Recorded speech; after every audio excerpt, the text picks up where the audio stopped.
sense. They are much better on offense. They are much better on defense. They are much better coached by the offensive coordinator and defensive coordinator. But this talking point of culture that we always give Nick Sirianni credit for, I wonder what happened to that culture last year and what could happen to the culture this year. So, look, we are not naive. There's a couple of other areas of sports talk in this town. And there are. BG, Brandon Graham, had some things to say about the Jalen Hurts, A.J. Brown situation. Yes. So let's explain the situation before we get to any of our questions today. So if you remember, the Eagles beat the Panthers on Sunday, but it was ugly. It was an Xavier Leggett drop away from the Eagles falling to 10-3. It wipes out, and I thought a lot of people said it well, it wipes out the we are one Saquon Barkley catch away from having one loss. Right. I always hate that. It made it up. Thing no, it fixed it. Because anything can happen in games. Correct. One thing changes, you win. One thing changes, you lose. If Xavier Leggett makes that catch, wide open, by the way, the Panthers could have won that football game. Eagles still would have had a chance to go downfield to try to win it. But remember, to kick a field goal? They didn't have faith in Jake Elliott. So the Eagles win the game. But Jalen Hurts throws for 108 yards. And the very first play from the line of scrimmage, A.J. Brown is wide open for what would have been a walk-in touchdown pass as long as the pass was thrown correctly. And Jalen Hurts looks at him and then hesitates. And as soon as you hesitate, you realize you miss a step. So let me check it down to Jahan Dotson. What would have been a 70-yard touchdown was a 5-yard check down pass to Jahan Dotson. And pretty much the entire game, A.J. Brown was a non-factor. 4 catches for 43 yards, his lowest total in the season. And he only had 4 targets. And he only had 4 targets. So all 4 targets were completed for just 43 yards. So after the game, A.J. Brown spoke to the media. And he was asked right away, what's one of the biggest things that needs to be worked on? He said the passing game. And a lot of people wanted to say that was not a direct quote toward Jalen Hurts. Right. I believe that it was. You believe that it was. And we've since gotten more information. Yeah, that who it probably passes was. the football? Yeah. The stop. The people who are trying to spin it any other way. Who passes the football? And if A.J. Brown wasn't open every single play, then maybe you could say it was Kellen Moore and maybe he didn't like the direction of the offense. However, he was open. He was schemed open. So he was talking strictly about the quarterback. And so you and I then talked about it during the show yesterday that he's allowed to say that, especially because of his relationship with Jalen Hurts. Correct. Sometimes your best friends can be more critical of you than a stranger, right? Because they can get away. There are things that my best friends and my brother or whatever could say to me that I would never take offense to. How about this? I would never take long-term offense to. Right. Short-term. Right, short-term, all bets you're are pissed off. But then, all bets are off. But then once you calm down. Yes, then you go, okay. You're this on the person same page. Exactly. Now maybe you're not on the same page.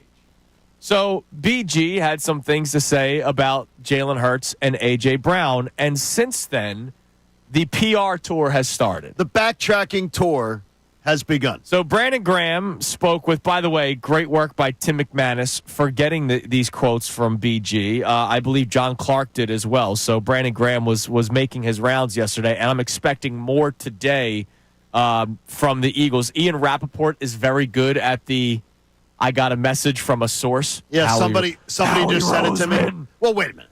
The best Howie source is our own Adam Schefter. Yes, that's... Nobody has... Adam Schefter will comment on this. I would guess I'm putting the over-under at 8:15. And we will talk to him tomorrow at 8 o'clock to get more information. I'm guessing we see something on this from Adam Schefter by 8:15. So here's the quote from Brandon Graham through the Twitter account of Tim McManus. Quote, I really just want to win, man, and I want brothers to be able to just hash it out. I'm going to make sure I apologize to both of them. I wasn't trying to be divisive. I just didn't want us to use the media in a bad way. I can't do that either. If I've got something to say, I've got to go to the people too. I made a mistake, and I assumed that it was something that it wasn't. I just want to win so bad that I don't just want to use the media, when we need to talk about something and we can fix the problems ourselves. I didn't add to it in a good light, so that's my bad.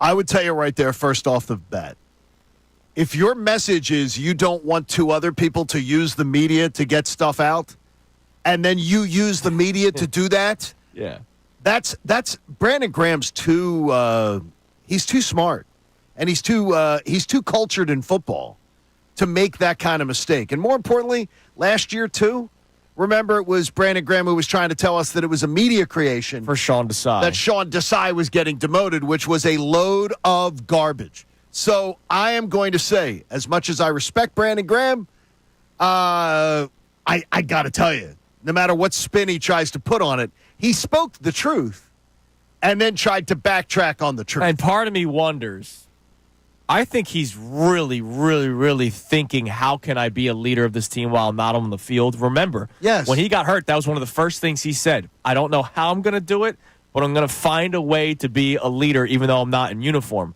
And I wonder if he thought that this was a good plan of attack. It's not. What did we just go through with the Sixers and the team meeting, right? What Tyrese Maxey said about Joel Embiid, we all agreed with. We were all like, hey, good for you, Tyrese. The big story is the fact that, A, Joel Embiid was late to everything, but B, the fact that it got out, and it should not have gotten out.